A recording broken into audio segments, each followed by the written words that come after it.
yeah? You know, yeah, to start to work to make the drilling, you must to form, first of all, small hole for the tip of your instrument. So we start our work by sharp pointed instrument, but we don't continue it up to the reaching of, because it's very traumatic. Let's say, look please, how we understand how much I will drill. Remember please, our plate bone has 3 layers. External compact layer, internal compact, and between them the diploidic layer, which contain vessels, veins. We study it together, yeah?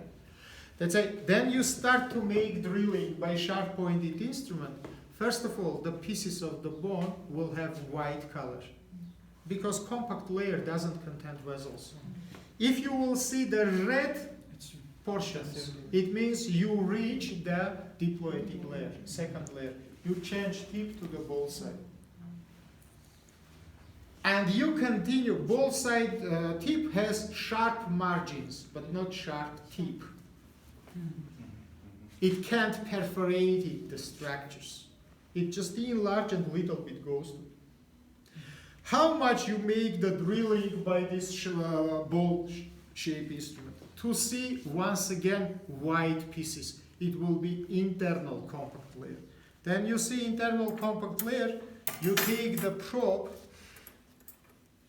and by this probe, it is in third group, it is not sharp instrument. You break internal compact layer like you break the eggs, then you eat them. You break internal compact layer. It's not so hard to do. It's same to break the eggs. Let's say, remember please, we don't make the path drilling up to reaching of dura mater or epidural space. No. Firstly, this one up to the red pieces, that one up to the white pieces, and finally you. Okay. Now I make 2 apertures, but for trafinations, after we will study it, of course. Usually we make 5 apertures. And then I need to cut the bony tissue between these apertures to make the flap, and by opening of this flap to open the cranial cavity. What I will do, my friends, I disconnected the handle, it is easy, and I take one special instrument, again I don't have, it is like the probe but very elastical. We call it introducer of Gili verso. We connected the tip of Gili verso with introducer, and then we insert it through these apertures. From one aperture I insert, from another aperture I remove.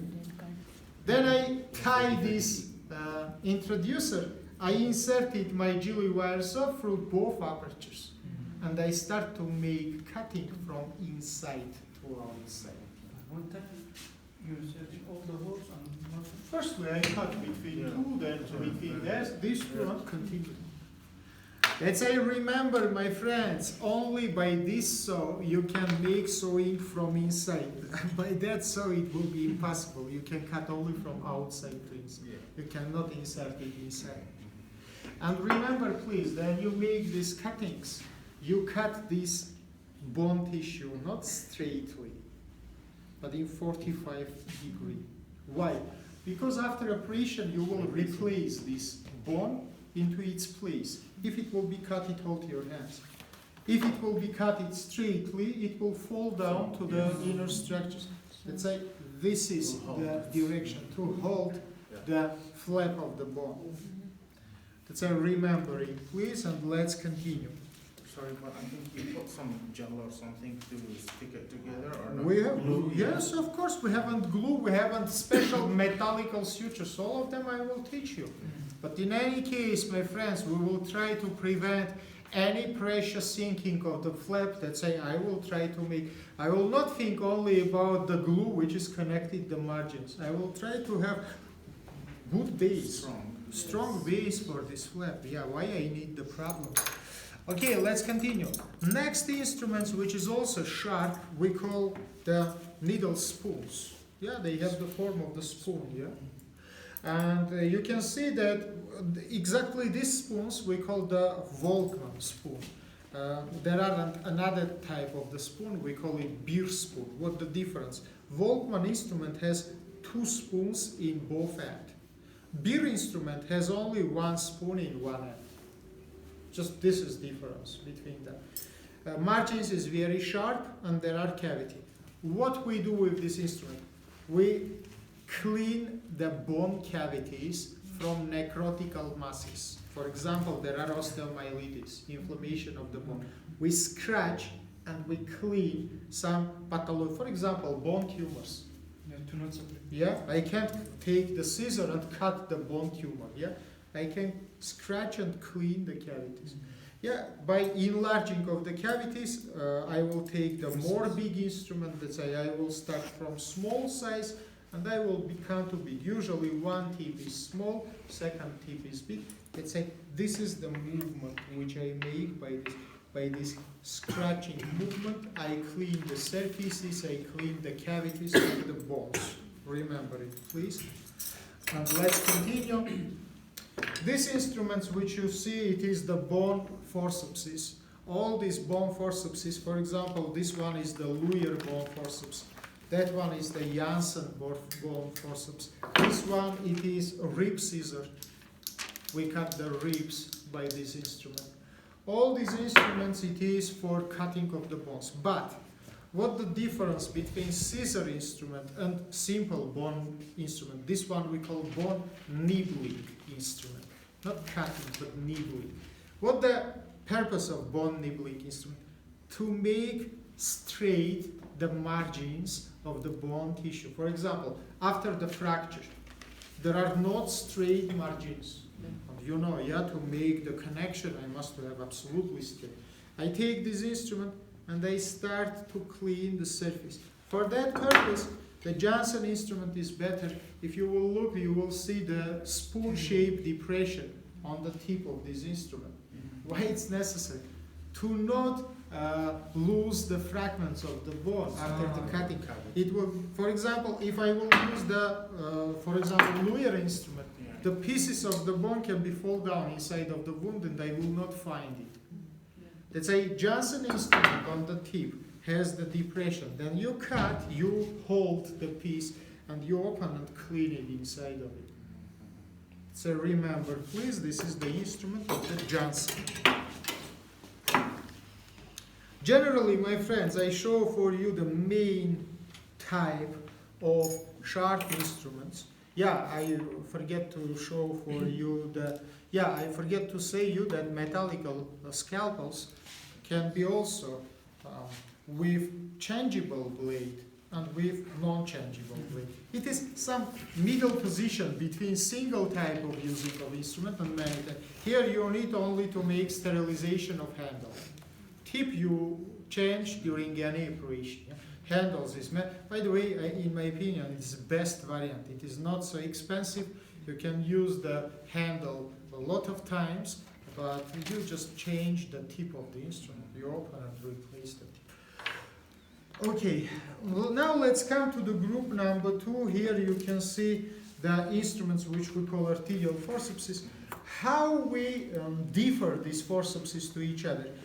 Two main characteristics. Direction of the plane, you can see the curved one and straight one, and tip. Tip can be sharp, for example, like this instrument, and tip can be blunt.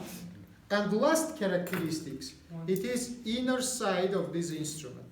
Inner side can have only grooves, inner side can have groove and tooth, and inner side can have nothing, will be just straight. You understand it? Yes. Let's say it can be straight, it can have grooves, and it can have tooth. Now let's describe all these characteristics. Again, straight instrument, it's not good for thickness of the tissues. Curved one is great, we can insert it how much, how we. Now point, my friends, you understand that bleedings can be different. If it is capillary bleeding, pointable bleeding, you will need the sharp instrument. Yeah, to apply only small artery or small vein. If it is the big vessels, you will take the instrument with big tip, yeah, and will apply it. Now, why we need the grooves and tooths? For gripping. Of course, you understand that the instrument, hold it, please, which has the tooth, it will give the great gripping. But remember forever, tooth is applied not on the vessel but on the neighboring structures. If I will apply it on the vessels, I will perforate it. This is the only position of its work. I apply this tooth in the neighboring structures. Fatty tissue, muscles, we don't know. Of course not vessels and nerves. That's why you will decide which instrument is necessary for you to be used. Instrument with the tooth, instrument with the grooves, or straight instrument. Again, some author names. Instrument with grooves only, we call forceps of Bill Roth. Bill Roth, famous person here. Instrument with groove and tooth, we call the Kocher forceps. That's a remember, please. Instrument which doesn't have no grooves and no tooth, we call Peyan forceps. Again, author. Peyan one we use in the pediatrical surgery. It's very polite. It doesn't crush the neighboring structures. Yeah, it is just close the vessel, which is need to be closed. Unfortunately, guys, I lose. You know, my friends, I want to say you, the instruments which you see, it is not the souvenirs. Don't take it to your home. Even if you need something, ask me. Unfortunately, some instruments, yeah, it's funny, but then I lose the instruments after it's hard to find. Now look here, please. Next instrument which I want to show for you, I don't have, but it is absolutely same to this instrument, but with aperture on the tip. Imagine that this tip of this instrument is perforated. But it is straight, not curved. In your pictures, in your homework, you can see this. I can draw it for you. It is simple to imagine. Yeah, handle, metallical wire, and curved part with penetration, like the hook. For what you need this hook? To insert it inside of this aperture, you inserted the thread, the wire. And look here, please. Hold it, please. For example, this is two vessels, the artery and vein. I need to ligate the vein. I take my curved instrument. I insert it between these two structures. I take the thread, remove the instrument, and tie the vessel which is necessary. We call it Deschamps. Next time I will take from home and will show it for you. Deschamps ligature needle. That's it. Remember, please, in group number 2, we have arterial forceps and we have ligature needles. Arterial forceps and ligature needle. That's it. Let's make now a small conclusion. We study together two groups, group number 1 and group number 2. Group number 1, it is sharp or cutting instruments. Group number 2. By the way, my friends, in all your controls, in your exams, will be questions about surgical instruments. Which kind of questions will be? For example, I will give the instrument to the Anne, and she will have 3 questions. Question number 1, group. Question number 2, name. And question number 3, the function. That's a you must give the complete characteristics for any surgical instrument. After 2 lessons, before make operation, I will teach you some practical skills. We will study together how to make sutures, how to tie the knots, how to work with the surgical instrument before work with the animal. Let's say, my friends, this is enough. Let's go to our room.